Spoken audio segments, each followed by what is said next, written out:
sou a professora Fernanda. Eu vou falar um pouquinho hoje sobre as cardiopatias congênitas, as principais doenças e a melhor forma de aquisição pela tomografia, tá? Eu sou biomédica, tenho 11 anos de experiência na parte cardiológica. Trabalhei no Instituto Dante Pazanese por 11 anos, trabalhei também no Fleury por 5 anos. Hoje em dia eu trabalho com a Bracco em aplicação de injetoras e contrastes de tomorressonância. Então, espero que vocês gostem da aula. Bom, então antes de falar sobre as cardiopatias congênitas, eu preciso falar um pouquinho sobre a circulação, né? O nosso sangue, ele chega no nosso coração, o sangue venoso, né, já pouco oxigenado, ele chega pelas veias cavas superior e inferior para o átrio direito. Do átrio direito, ele é bombeado para o ventrículo direito e o ventrículo direito bombeia para a artéria pulmonar. Lembrando que a artéria pulmonar é a única artéria que leva sangue venoso do corpo. Aí esse sangue ele é oxigenado no pulmão, volta pelas veias pulmonares no átrio esquerdo. As veias pulmonares são as únicas veias que trazem sangue arterial. Trazem esse sangue arterial oxigenado para o átrio esquerdo, passa esse sangue para o ventrículo esquerdo e aí esse ventrículo bombeia o sangue através da artéria aorta para todo o corpo, tá bom? Então essa é a pequena circulação, que seria a circulação da artéria pulmonar, e a grande circulação, que já é o sangue oxigenado que vai para a aorta. Bom, então, como a gente sabe, tomografia cardíaca ela tem que ser acoplada ao eletrocardiograma e se faz necessário a gente saber um pouquinho sobre o ciclo cardíaco, tá bom? Eu coloquei aqui uma figurinha para você ter uma noção de como é o ciclo cardíaco, mas via de regra ele consiste em 2 momentos, sístole e diástole. A sístole é quando o coração está contraído, ou seja, os ventrículos estão empurrando o sangue para os vasos, e a diástole é quando ele está relaxado. Então a gente tem sístole, diástole, tá? E um ciclo de sístole e diástole vai de 0 até 99 do ciclo cardíaco em porcentagem, e a gente usa essa porcentagem para poder fazer a aquisição das imagens, tá bom? Aqui a gente tem um traçado de eletrocardiograma, onde eu tenho da esquerda para a direita, eu tenho uma fase inteira de um ciclo cardíaco, tá? Ou seja, uma sístole e uma diástole. Essas pontas que vocês estão vendo na imagem é chamado complexo QRS, tá bom? De um QRS para outro QRS, eu tenho um intervalo RR. E o que isso me diz? Isso me diz que eu tenho uma sístole e uma diástole, ou seja, eu tenho um ciclo completo do coração, tá?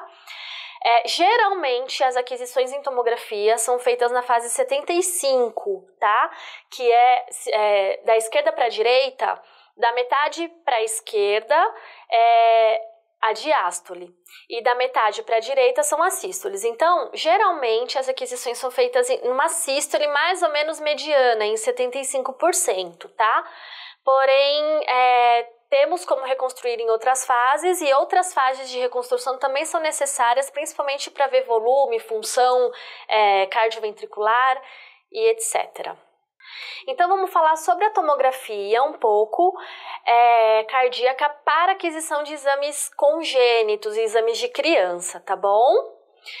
Quais são os prós? É um exame de rápida aquisição, ele não é invasivo e ele tem grande qualidade espacial, e ele é um exame com alta abrangência diagnóstica, ou seja, geralmente a criança que tem alguma doença cardíaca, ela não tem só uma coisa, ela tem um conjunto de coisas, porque como o corpo é esperto, ele usa um artifício ou outro para poder corrigir o defeito que ele tinha.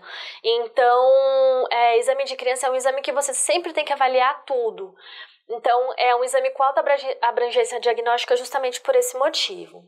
Os contras é que ele é um exame trigado, né? Ou seja, ele é um exame acoplado ao eletrocardiograma, e por isso a aquisição ela é um pouquinho mais demorada e a dose de radiação também é um pouquinho maior. Para crianças menores, precisa de sedação. Depende muito da criança, mas geralmente criança abaixo de 7 anos precisa de sedação. Utiliza radiação ionizante, né, os raios-x. Precisa de contraste iodado, sem contraste não é possível avaliação diagnóstica. E a qualidade do exame depende da apneia e do ritmo cardíaco regular. Por quê? O coração, ele é um órgão que não para, então não tem como você parar um órgão para fazer o exame, né? Então, por isso que a apneia, ela é muito importante porque ela diminui o artefato de movimentação do tórax e o ritmo cardíaco regular. Criança tem um ritmo cardíaco muito alto. Então, isso é uma grande dificuldade, porque 120, 130 batimentos por minuto é uma frequência normal de uma criança. Então, já é um exame que ele fica com muito artefato por conta da frequência cardíaca, né? E não é muito comum fazer drogas para diminuir a frequência de criança, porque tem um risco, né? Então, isso é uma das grandes dificuldades para a gente poder adquirir um exame com boa qualidade diagnóstica. Aqui eu trouxe para vocês uma diretriz que fala um pouquinho sobre a recomendação para tomografia em cardiopatias congênitas, tá? Para avaliação. E aí ele tem classe de recomendação 1 e nível de evidência B. Ou seja, é muito importante e ele consegue avaliar muita coisa em apenas uma aquisição só.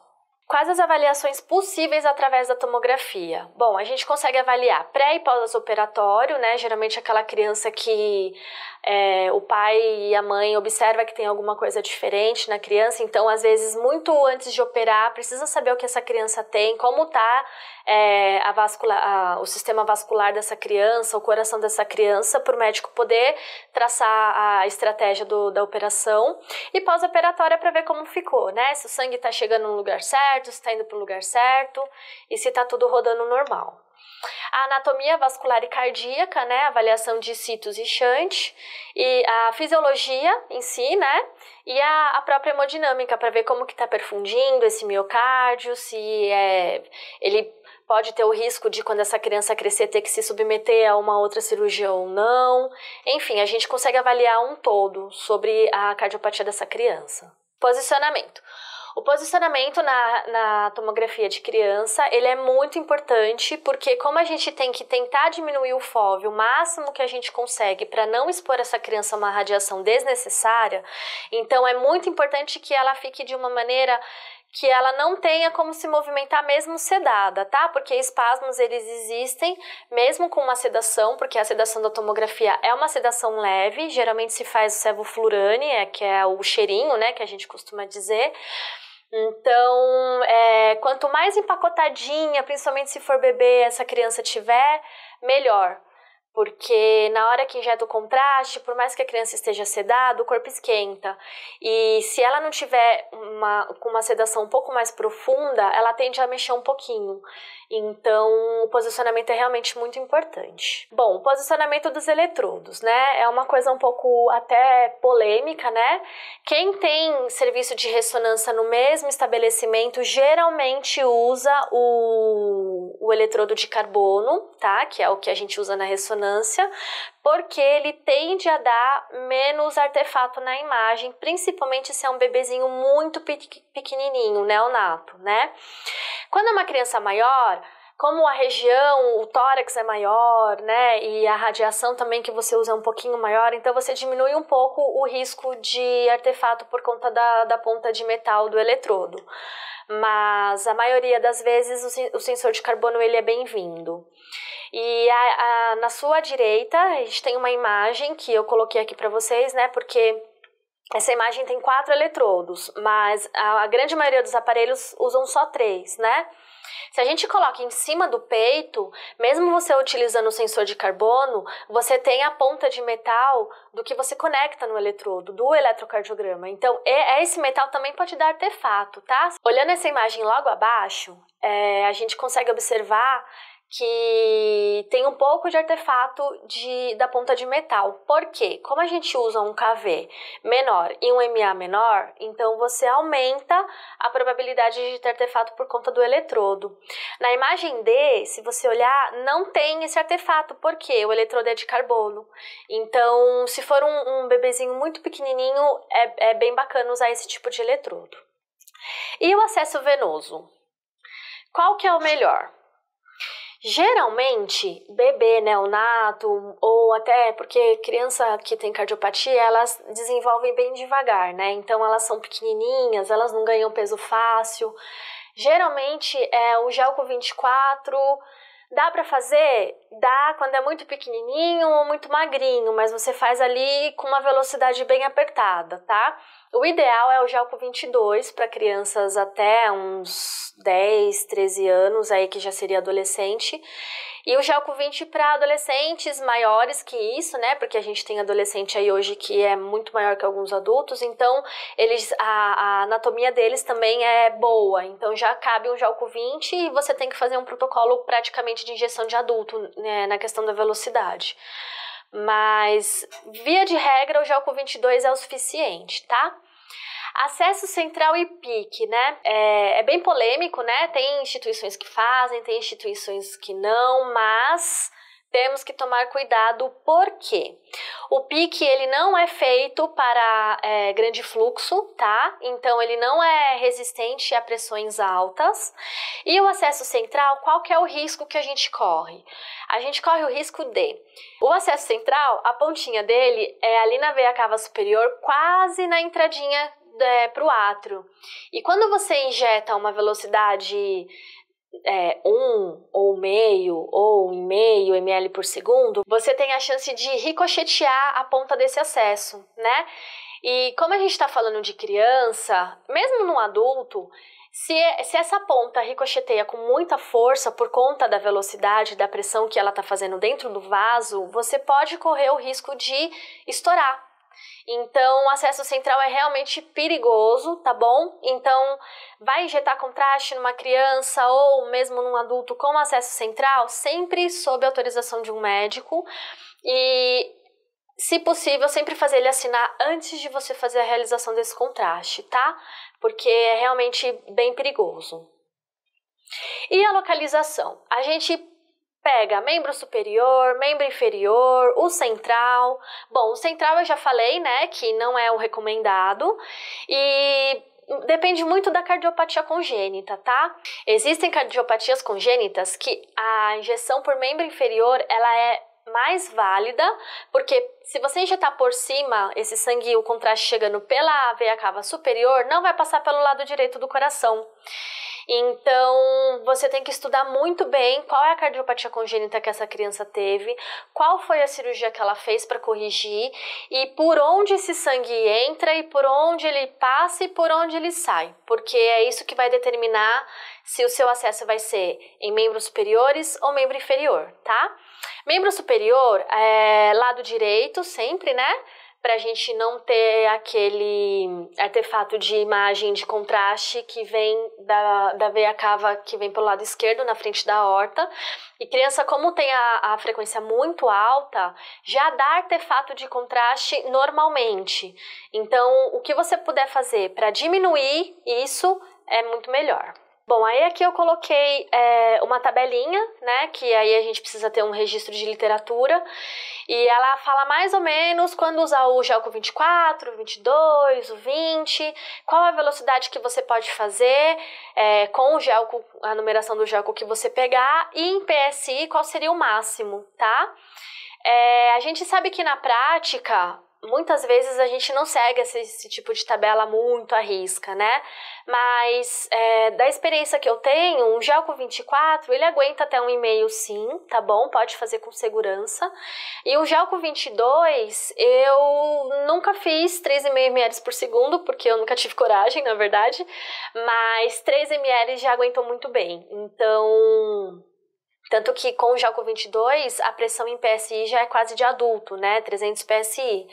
Então, via de regra, sempre que puder, é Jalco 22, que ele é muito mais seguro. Bom, a velocidade de injeção. Eu trouxe essa tabelinha para você ter mais ou menos uma ideia, né, da velocidade por quilo da injeção.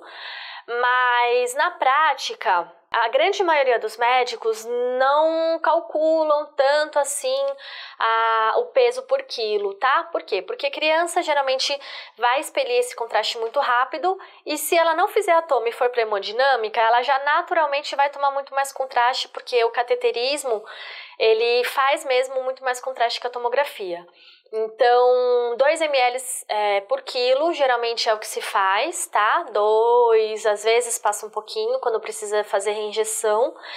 E a velocidade vai muito também da cardiopatia que a criança tem, tá? Porque às vezes eu preciso ver a recirculação, eu preciso pegar uma fase venosa, às vezes eu preciso que aquele contraste fique bem impregnado nas 4 câmaras cardíacas, a artéria pulmonar e a aorta. Então, isso vai muito do que o médico precisa ver. Bom, em relação à injeção de contraste, é muito importante a gente considerar que o contraste iodado não iônico, ele é muito melhor, né, pra gente fazer, ele diminui os efeitos adversos, embora efeito adverso em criança seja mais difícil de dar, principalmente náusea, vômito e reação alérgica. O volume de contraste, né, o peso e o débito cardíaco. O que eu quero dizer com débito cardíaco? É literalmente a fração de ejeção, tá? Para criança a gente não observa tanto isso, porque coração de criança, além dele bater muito rápido, ele tende a ser mais forte, né? Então, não é uma coisa que a gente olha muito.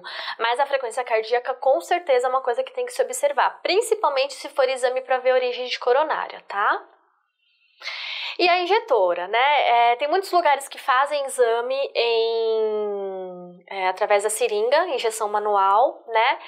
Mas se você consegue fazer numa injetora que te possibilita fazer a menos de 1 ml por segundo, faça na injetora, porque ela vai te dar a uniformidade do contraste nesse exame e a possibilidade de injeção fracionada.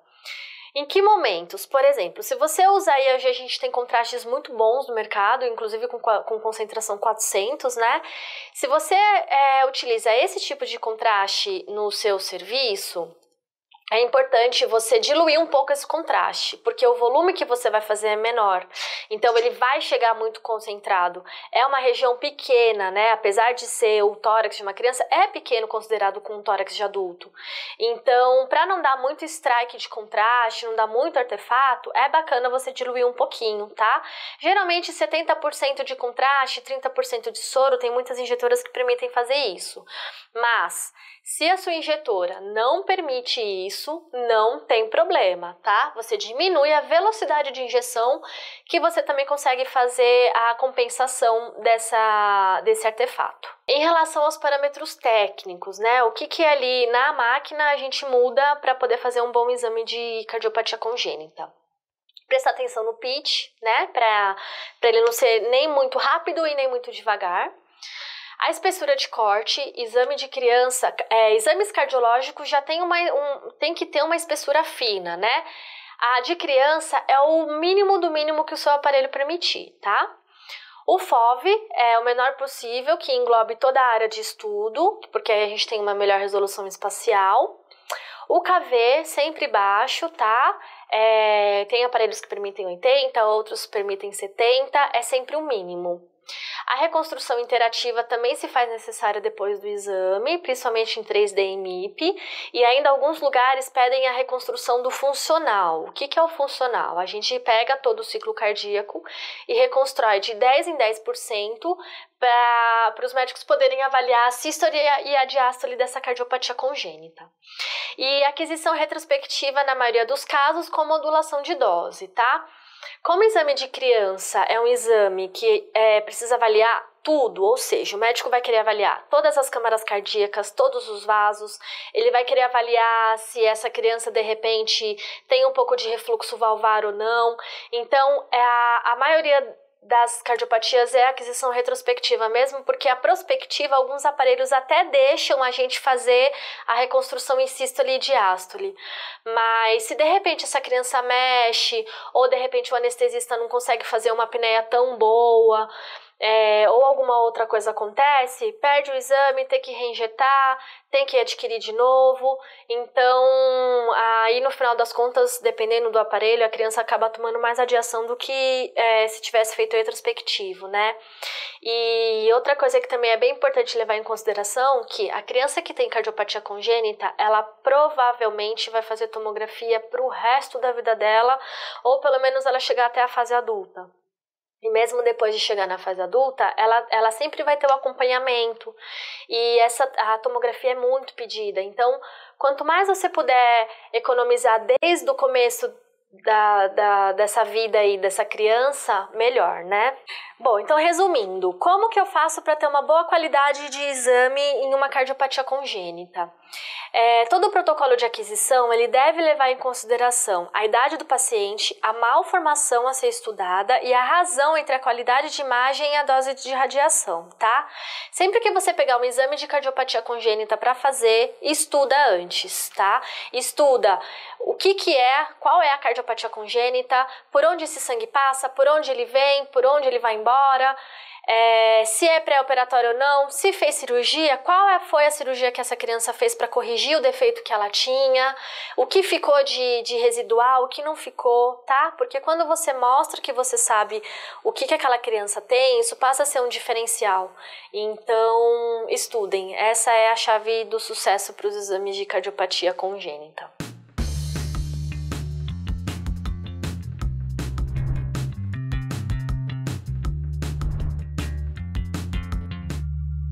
Bom, agora vamos falar um pouquinho das doenças em si, tá? As cardiopatias congênitas, elas são classificadas em dois tipos. As acianóticas, onde a gente tem as acianóticas com fluxo pulmonar normal e elas são obstrutivas sem desvio de vasos. E entre elas a gente inclui as coarctações de aorta, interrupção do arco aórtico, estenose aórtica, estenose mitral e para o lado direito do coração a gente tem também estenose pulmonar. Nós temos as cardiopatias congênitas acianóticas, onde a gente tem um hiperfluxo pulmonar, ou seja, a artéria pulmonar recebe um fluxo muito maior de sangue do que ela aguenta. A gente tem desvio para a direita e esquerda, né? Então, esses vasos eles podem estar desviados. E entre essas doenças a gente tem a comunicação interatrial, a CIA, a interventricular, CIV, persistência do canal arterial, PCA, e a dupla via de saída do átrio ventricular. Então a gente tem, na dupla via de saída, a gente tem tanto para o lado direito quanto para o lado esquerdo, tá? E janela aortopulmonar. E aí nós temos as cianóticas, ou seja, as acianóticas são aquelas que elas conseguem levar, mesmo tendo comunicação às vezes do sangue arterial com o venoso, ainda assim essa criança ela recebe um bom aporte de oxigênio, tá? As cianóticas, elas não recebem um bom suporte de oxigênio, então essa criança ela tende a ser mais roxinha, ela tem geralmente o lábio roxo, a ponta dos dedos, das mãos e dos pés roxinho, ela tem uma dificuldade de respiração, tá? As cianóticas, elas podem ter hipofluxo pulmonar, né? Um fluxo menor do que deveria ter, por isso que não oxigena tão bem esse sangue. Elas podem ser obstrutivas com desvio direita e esquerda, e entre essas opções a gente tem a tetralogia de Fallot, atresia tricúspide, atresia pulmonar com CIV, sem CIV, o TGA com estenose pulmonar, a doença de Epstein e TGA, que é a transposição das grandes artérias, sem CIV, cardiopatias complexas com estenose pulmonar, tá? A gente também tem as opções com fluxo pulmonar normal e a circulação em paralelo. E nisso a gente tem a transposição das grandes artérias com CIV, hiperfluxo pulmonar com mistura sanguínea, ou seja, o sangue arterial se mistura com o venoso. E dentre essas opções a gente tem o tronco arterial comum, a atresia mitral e cardiopatías complexas sem estenose pulmonar. Se vocês repararem, a transposição de grandes artérias, elas com CIV, elas entram em duas categorias, né? Ou com hipofluxo pulmonar e obstrutivas com desvio, ou com fluxo pulmonar normal, tá? Tudo isso depende de como é a formação dessa cardiopatia congênita. Bom, então eu vou explicar um pouquinho para você agora algumas, tá? As que eu mais via aparecer. Então, como que é a artresia pulmonar? A figura da esquerda, ela é um coração normal, tá bom? Então, a da esquerda é normal e a da direita é com um defeito para você poder comparar. Então, o que é a atresia pulmonar?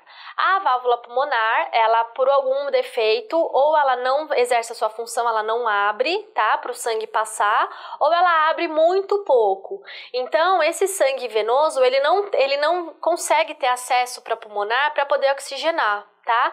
Geralmente essa cardiopatia, ela vem acompanhada de outras coisas, né? Porque como eu disse no começo da aula, o corpo é muito inteligente. Então, o que ele faz para compensar essa atresia? Faz uma CIV ou uma CIA. Geralmente é CIA, tá?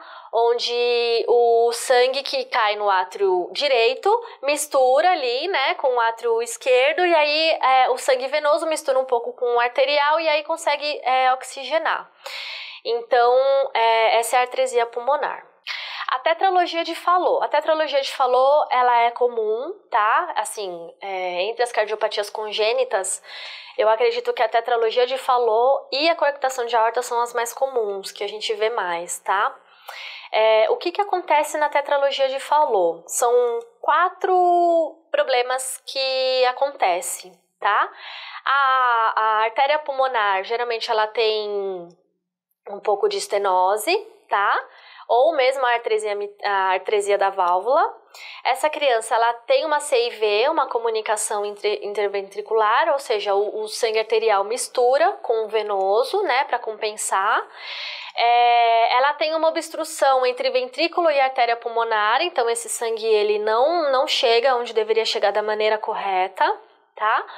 O ventrículo direito, ele algumas vezes você pode ter um ventrículo único na tetralogia de Fallot, né, como se a CIV for muito grande, e algumas vezes não. Então, depende muito de como é a formação desse feto.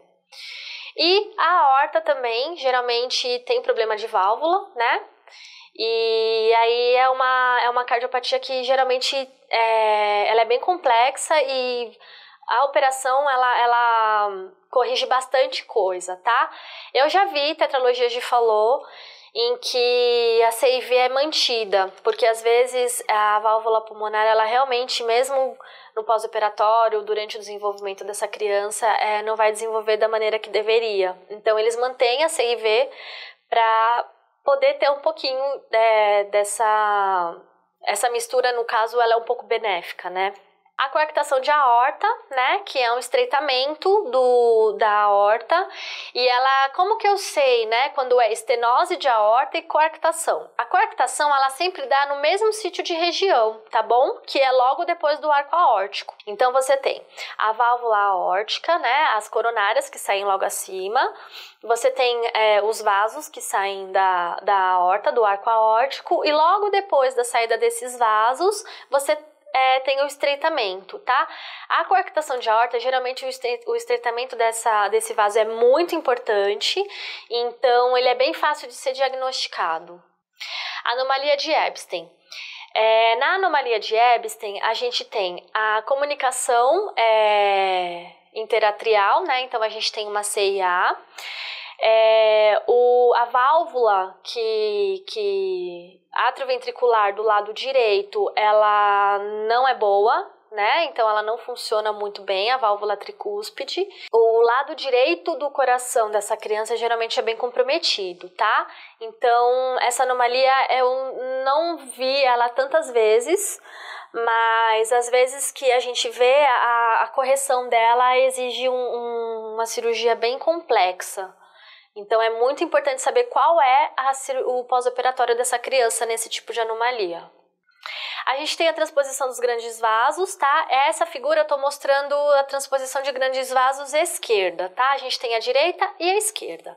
A figura da esquerda mostra o coração normal, tá? Então, o azul é sangue venoso e o vermelho é sangue arterial.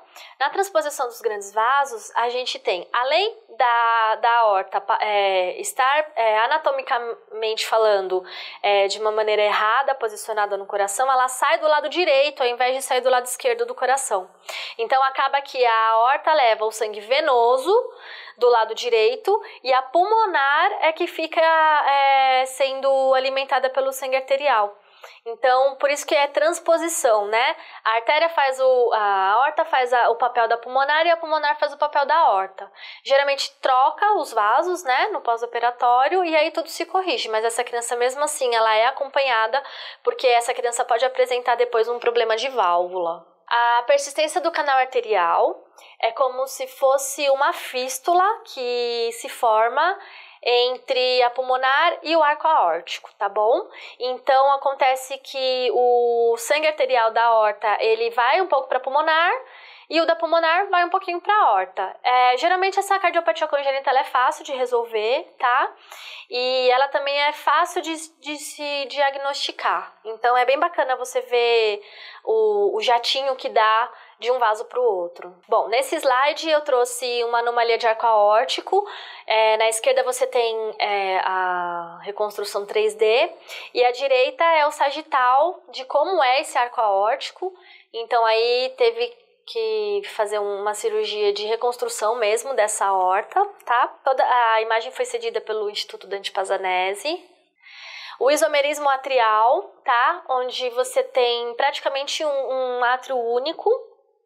Dá pra ver onde tem essa setinha vermelha, que o septo atrial, ele é muito fino e é como se fosse mesmo um átrio único nessa imagem axial. A doença de Kawasaki. A doença de Kawasaki, ela é uma doença interessante, assim, porque geralmente é adulto que vai fazer tomografia com diagnóstico de doença de Kawasaki, mas criança também pode ter, tá? Eu trouxe aqui uma imagem de adulto, porque em criança ela é bem difícil de ser visualizada e na literatura mesmo existem pouquíssimas imagens e relatos de doença de Kawasaki em criança, mas ela existe sim. O que é a doença de Kawasaki? É uma inflamação dos vasos, onde eles se inflamam e aí você tem pequenos aneurismas na extensão desse vaso. Esse em especial é um aneurisminha que você tem aí na artéria coronária, né? Aí essa é a CX, logo depois do tronco coronariano esquerdo, e ela sim pode acontecer em criança. Aí essa é uma imagem pós-operatória, tá? De atresia de artéria pulmonar corrigida. Essa criança, além dela ter a válvula pulmonar não funcionante, não funcionava muito bem, ela também tinha estenose pulmonar. Então, onde tem a setinha, dá pra ver que corrigiram com stent na artéria pulmonar, né? A imagem da sua direita tá mostrando bem o 3D e foi corrigida a válvula também. Aqui tem uma comunicação interatrial, uma CIA, tá? Então aí você tá vendo o átrio direito tendo uma comunicação, dá pra ver aí onde tá a seta, o sangue indo do átrio esquerdo pro átrio direito, né? Porque o lado esquerdo do coração é mais forte, então a pressão é maior. Então, o septo não se forma, ele não se fecha. Às vezes é por uma própria compensação do corpo, para essa criança poder ter uma circulação sanguínea, e às vezes é por defeito mesmo na formação do feto. Essa é uma comunicação interventricular, tá? Geralmente, a grande maioria das comunicações interventriculares, elas são bem no finalzinho ali do septo, na divisão átrio-ventrículo, tá? Geralmente é assim que acontece, que é a figura da esquerda, mas também pode acontecer no septo ventricular mais para baixo, mais perto do ápice do coração, que é a imagem da direita. Então, a comunicação interventricular ela pode acontecer das duas formas. Geralmente, para a cardiopatia congênita, ela é mais caracterizada pela imagem da esquerda do que da direita. A da direita, na grande maioria das vezes, só se descobre quando a pessoa já chegou na fase adulta, porque o corpo se adapta, né? Então, quando é só igual a da direita, essa da direita ela ainda tem lá em cima, perto da divisão átrio-ventrículo, né? Mas se ela é uma CIV que ela é só mais para baixo, geralmente o corpo se readapta e esse paciente não sente muito. Então, é comum descobrir esse tipo de CIV na fase adulta. Aqui tem uma estenose pulmonar, né? A estenose é tudo aquilo que você diminui o calibre do vaso. Então, da esquerda para a direita, onde está circulado esse círculo azul, é a estenose pulmonar. Então, aí eu tenho uma estenose pulmonar tanto da artéria pulmonar direita quanto da esquerda. A figura do meio mostra o MIP desse exame. E a figura da direita mostra uma estenose de artéria pulmonar só do lado direito. Então, você pode ter tanto dos dois lados quanto de um lado só. Esse é o 3D da imagem que eu mostrei lá atrás, tá? Onde a gente tem aí, nesse caso, a estenose pulmonar bilateral. E geralmente a estenose pulmonar é corrigida com stent mesmo, quando é só estenose pulmonar. Aí nós temos a coarctação da aorta, né? Então, lembra que eu falei lá atrás que a coarctação da aorta, ela tem uma definição certa, né? Quando que eu sei que é coarctação, quando que eu sei que é estenose. A coarctação, se vocês olharem a figura B, ela tem sempre o estreitamento na porção 4 da aorta, né? Então, aí você divide, já tem essa divisão que ela é feita para poder diagnosticar a coarctação de aorta. Então, se você tem essa diminuição da luz do vaso na porção 4, então ela é coarctação de aorta, tá? A imagem A mostra o axial, então em cima você consegue ver na aorta ascendente o calibre do vaso, o tamanho desse calibre, e embaixo onde tem a seta você vê a descendente, olha como é bem menor, né, esse calibre. Então aí a gente consegue ver que realmente é coarctação, porque é logo depois do arco aórtico. E a C é o 3D dessa aquisição, tá? Para você poder observar como que ela aparece no 3D. Essa imagem eu trouxe porque algumas cardiopatias congênitas se corrigem com tubos, né? Então, às vezes, por exemplo, a cirurgia de Glenn é um tubo que eles colocam por fora do coração, que você liga a veia cava superior diretamente na artéria pulmonar. Então, o sangue que vem por cima da veia cava superior não passa pelo lado direito do coração, só o sangue que vem pela veia cava inferior. Então, nesse tipo de exame, por exemplo, se faz necessária uma aquisição venosa. Então, a gente consegue aí, onde você está vendo na setinha, e esse é um tubo VDTP, né, ventrículo direito, tronco pulmonar, e aí a aquisição venosa ela é necessária. No caso de aquisição venosa, a criança, como a frequência dela é muito alta, então ela também tem uma recirculação mais rápida. Geralmente, aquisição bate e volta, faz arterial, espera no máximo 30 segundos, dependendo de como o médico quer ver esse tubo, e já faz outra aquisição, porque é realmente muito rápido. Aqui tem uma imagem de duplo arco aórtico, tá? Que ela não é uma cardiopatia maligna, mas geralmente se descobre na fase adulta, mas ela é bem interessante pra gente que adquire exame de ver, tá? Então, a sua esquerda tem aí a imagem no plano axial e as outras duas imagens em 3D como que fica, tá? O duplo arco aórtico, ele passa ao redor da traqueia. Então, geralmente esse paciente, ele não sente muita coisa, descobre na fase adulta, mas ele pode ter alguns sintomas de, por exemplo, queimação de estômago, irritação na garganta, então é normal no duplo arco aórtico. Aqui, essa imagem eu trouxe para você poder ver como é uma estenose da válvula pulmonar, tá? O que é uma estenose de válvula pulmonar? A válvula ela tem o calibre dela normal, só que nessa cardiopatia ela é menor, ela é mais estreita. O que acontece? Quando a válvula é mais estreita, ela não suporta muito a pressão sanguínea, né? Porque o sangue vem com uma força, mas a válvula não comporta passar essa mesma força para o vaso. Então, o que tende a acontecer é o vaso, logo depois da válvula, ele dilatar. Então é muito normal você ter uma estenose de válvula, seja ela pulmonar ou aórtica, e logo após você ter a dilatação desse vaso, que é por conta da pressão sanguínea. Então, eu finalizo aqui a minha participação no CONARAD, espero que essa aula tenha agregado bastante conhecimento para você, tá bom? E muito obrigada!